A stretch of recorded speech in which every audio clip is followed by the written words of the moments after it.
Assalamualaikum warahmatullahi wabarakatuh. Bismillahirrahmanirrahim. Alhamdulillahirabbil alamin wa bihi nasta'inu ala umuri dunya waddin. Wassalatu wassalamu ala asyrofil anbiya'i wal mursalin wa ala alihi wa sahbihi ajmain, amma ba'du. Puji syukur kita haturkan kepada Allah Subhanahu wa taala yang Maha Ghafur.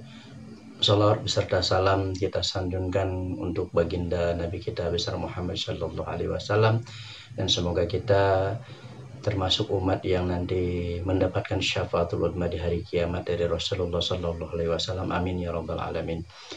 Baiklah para jamaah semuanya, kita lanjutkan kajian kitab Lubabul Hadis Tanqihul Qaul, masih membahas tentang fadilah keutamaan sholat berjamaah.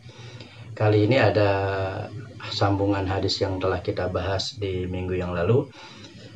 Adapun hadis selanjutnya adalah wa qala sallallahu alaihi wasallam, dan telah bersabda Rasulullah sallallahu alaihi wasallam, man syahida sholatal jamaah, barang siapa yang hadir ay hadhara salat berjamaah, kataballahu ta'ala zahiban, maka Allah akan mencatat baginya zahiban ketika pergi atau berangkat ke masjid untuk berjamaah.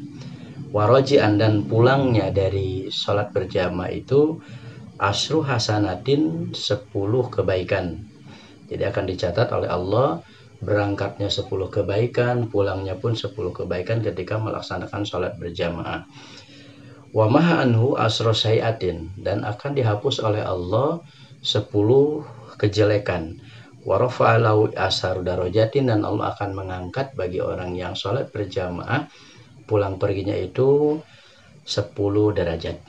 Ini keuntungan yang begitu luar biasa bagi kita yang mau melaksanakan sholat berjamaah. Wa qala sallallahu alaihi wasallam, adapun hadis selanjutnya adalah Rasulullah sallallahu alaihi wasallam bersabda, la sholata li jaril masjidi illa fil masjid. Nah, hadis ini yang lebih ditekankan kepada kita yang memang rumahnya adalah dekat dengan masjid.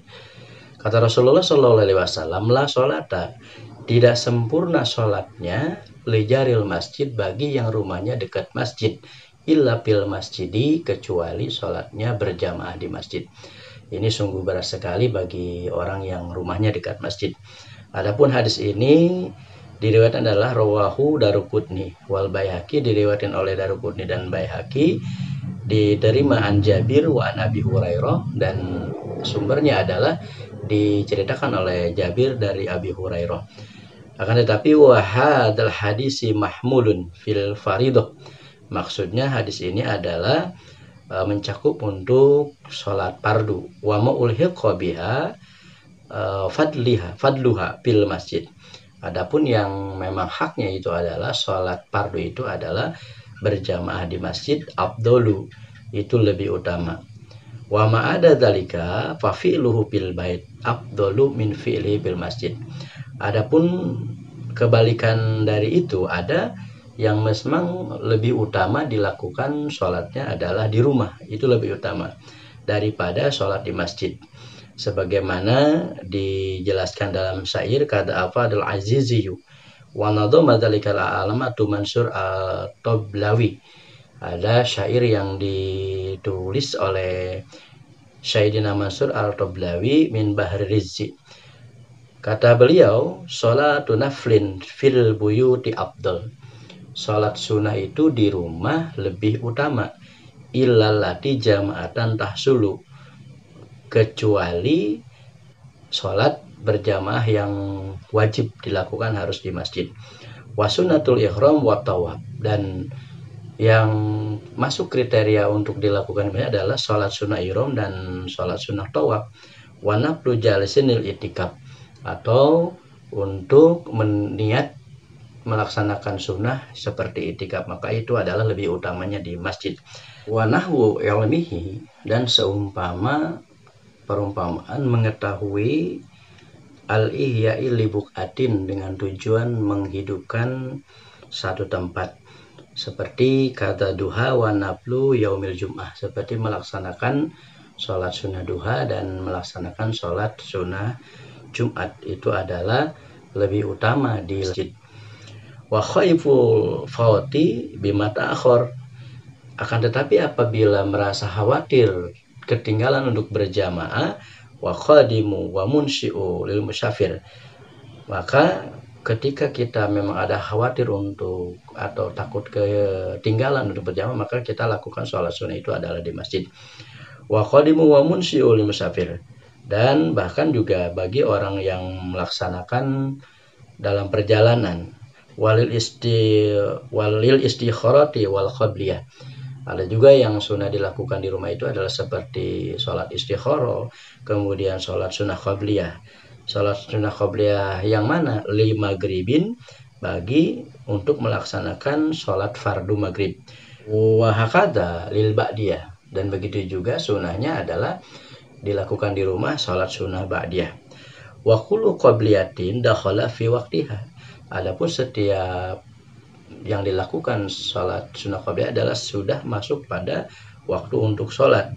Wa nadaru nafilatin kada ka asliha, sebagaimana sholat sunnah nazar itu dilakukannya adalah utamanya adalah di rumah daripada di masjid. Itu keutamaan-keutamaannya, baik ada yang dilakukan lebih utama di rumah ataupun ada yang dilakukan lebih utamanya di masjid. Wa qala sallallahu alaihi wasallam, hadis yang selanjutnya adalah hadis yang ke-10 dari bab keutamaan berjamaah. Dan Rasulullah SAW bersabda, sholatul jama'ati rahmatun. Sholat berjamaah itu adalah suatu rahmat. Wahiyya khairun minad dunya wa ma fiha. Adapun sholat berjamaah disebut karena rahmat itu karena lebih baik dari perkara dunia dan seisinya yang ada di alam dunia. Wal jama'atu rahmatun. Dan sholat berjamaah juga sebagai rahmat. Ailujumi jama'atin lil muslimin muasilu ila rahmatin aw sababil rahmah, yaitu melazimkan berjamaah bagi orang-orang muslim. Wal furqatu adabun. Adapun bercerai-berai itu adalah suatu azab atau suatu siksa. Ay mufaraqatihim wal infiradu anu bisasabilil adabi, yaitu yang mengakibatkan azab dari Allah itu karena adanya bercerai-berai.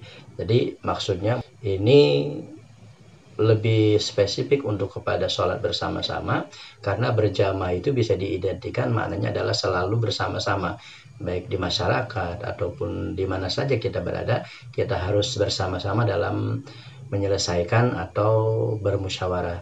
Akan tetapi ketika dia atau kita masing-masing, maka itu akan menjadikan suatu azab. Baiklah jamaah semuanya, mudah-mudahan dari penjelasan bab yang ke-9 ini, yaitu fadilah sholat berjamaah, bisa kita jadikan sebagai acuan untuk kita lebih baik lagi dalam melakukan sholat berjamaah.